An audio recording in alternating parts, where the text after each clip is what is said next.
In this video, we're going to show you how to change out the controller in this Thermonics chiller. First, we're going to start by ensuring that the controller is off.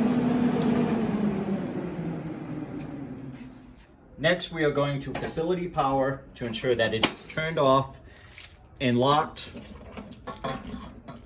per your company's lockout tagout procedure.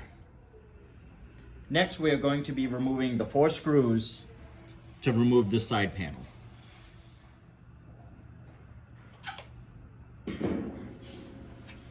There is also a ground wire at the bottom of this panel that will need to be disconnected. We now have full access to remove the controller for replacement. We will now remove the Ethernet cable and the flash port cable.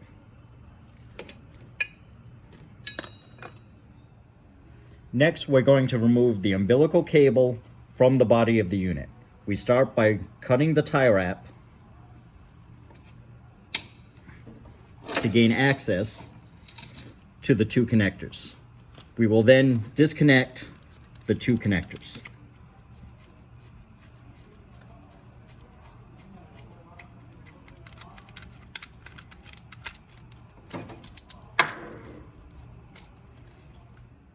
We will now disconnect this wire bundle from the main board of the controller. The wire bundle connects to J13, J14, J15, J29A, and J31. All these connectors are labeled for reassembly.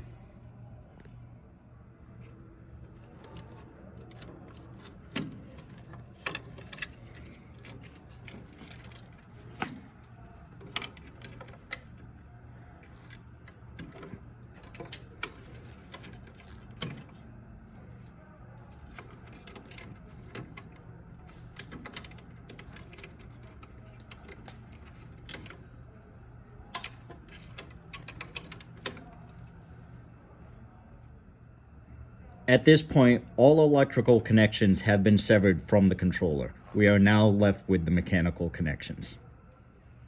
We will now remove the 4 screws holding the controller to the chiller chassis. With the hardware and electrical connections removed, we can now remove the controller.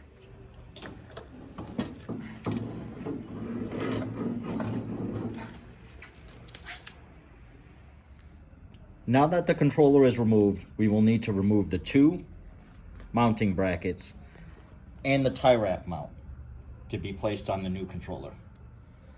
Here we can see the mounting brackets and the tie wrap mount removed.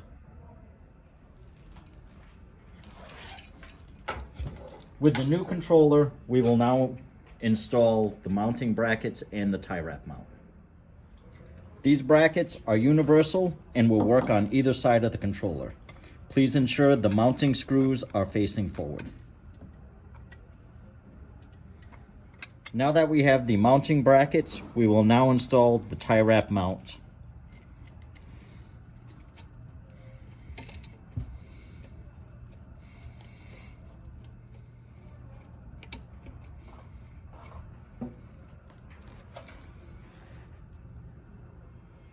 We will now install the controller in the reverse order from its removal.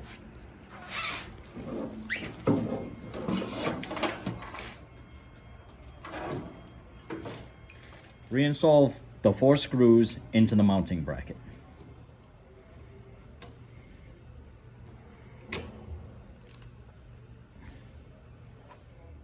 Reconnect the wire bundle to the main board, observing the connector designations.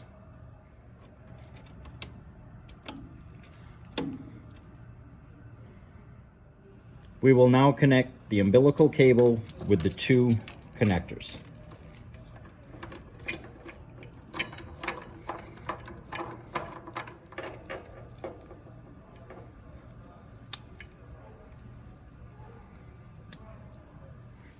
We will now tuck the umbilical cable back into its appropriate spot.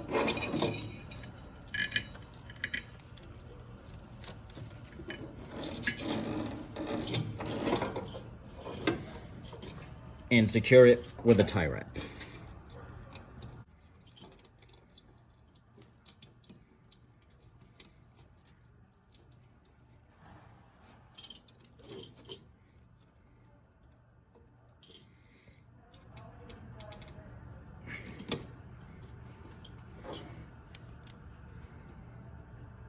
And cut the tail off the tie wrap.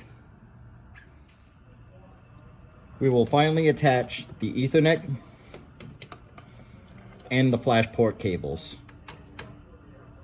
to complete the reinstallation of the controller. Now that the new controller has been installed, we will attach power and turn on the system. We will then verify proper configuration of the controller before placing the side panel back on.